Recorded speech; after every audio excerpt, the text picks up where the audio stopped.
Alright, as you know, my favorite part of Path of Exile is turning junk into treasure.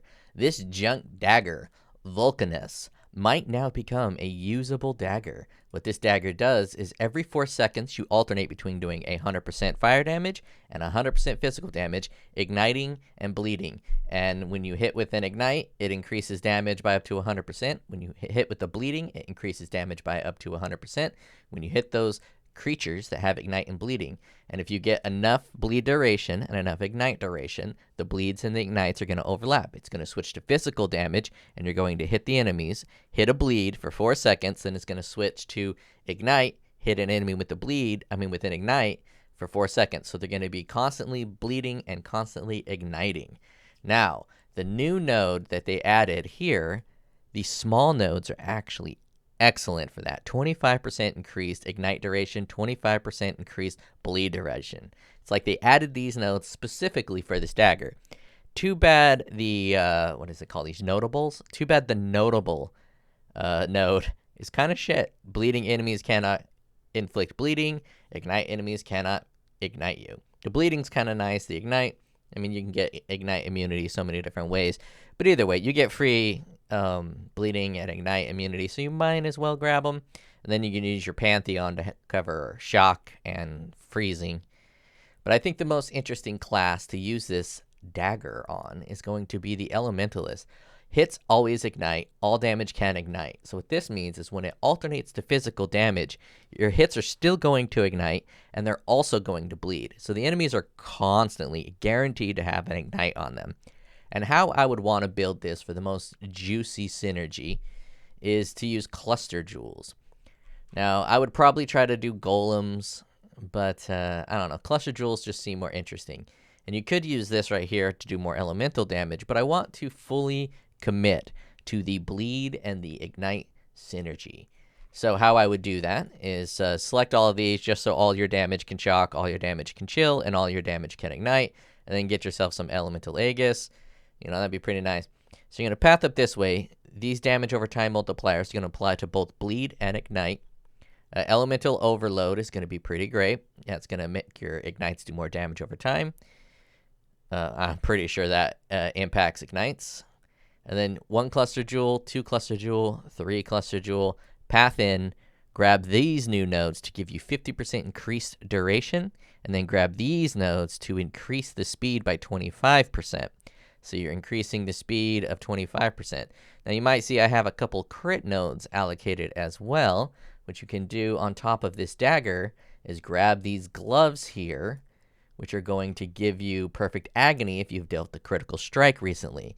Perfect agony modifiers to critical strike multiplier also apply to damage over time multiplier for ailments from critical strikes at 50% of their value, 30% less value with hits.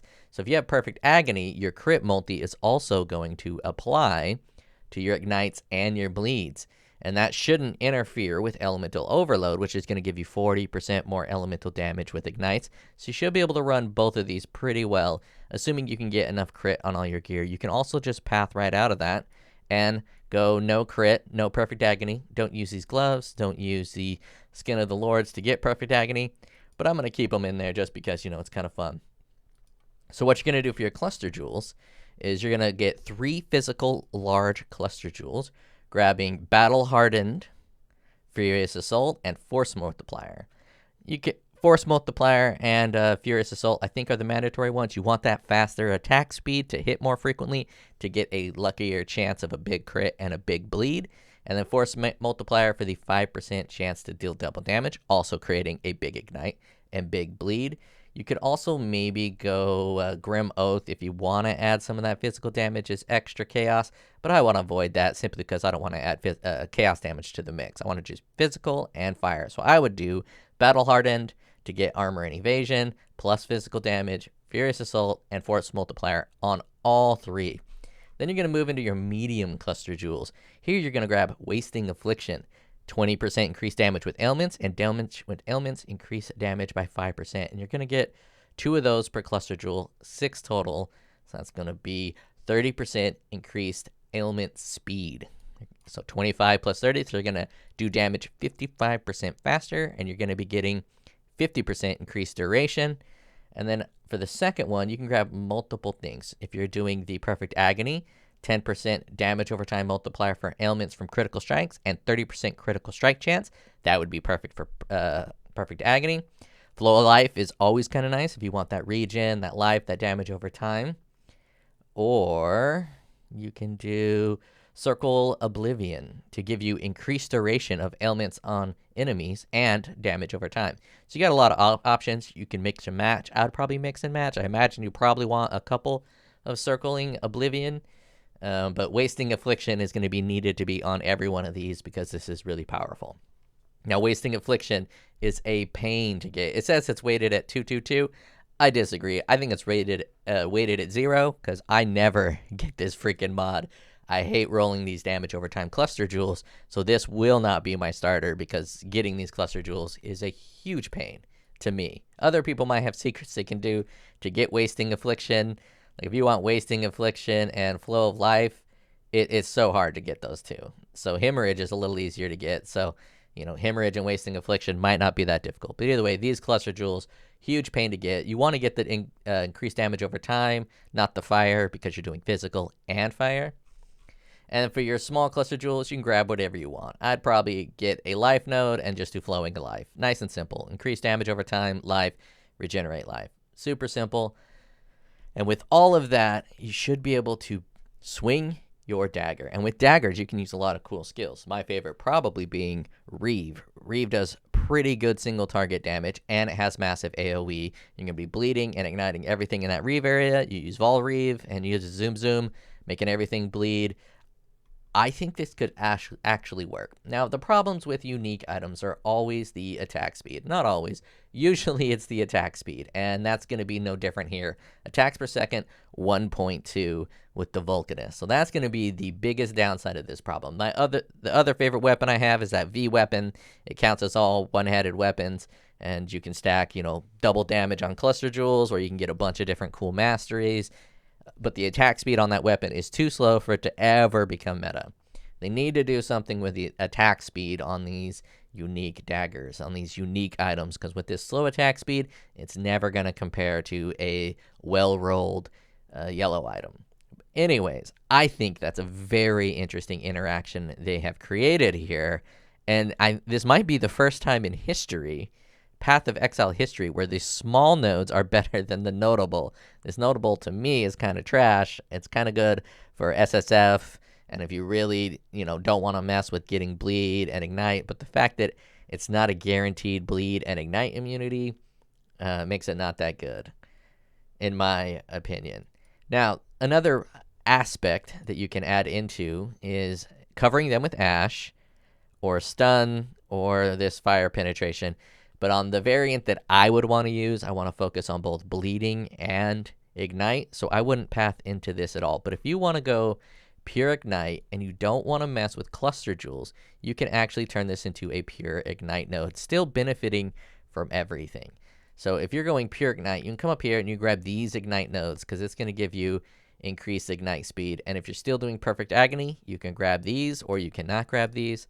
That is your call. And then you can come over this way. We're going to do a non-cluster jewel setup doing just ignite. I'll hold off on that one just yet. Grab these bad boys, loop around. Then we can path out of this. And so this is going to be how you're going to start it. And with this one, I would actually drop out these two and grab the golems because you're already right here. And you can just grab more golems. So then you can be a little tankier. The green golem is going to give you crit chance. The blue golem's going to give you attack speed, I believe. So, golems are pretty nice. They're pretty good. They're going to increase your power often. And as a elementalist, it's going to auto-cast them, so you don't need to worry. Just set it and forget it. So since you're doing fire only, you can grab these fire nodes. You're going to grab these elemental nodes. And then you're going to dip down over here and grab these fire nodes like so. And path out of it this way and go biggity bam. Maybe not path that way.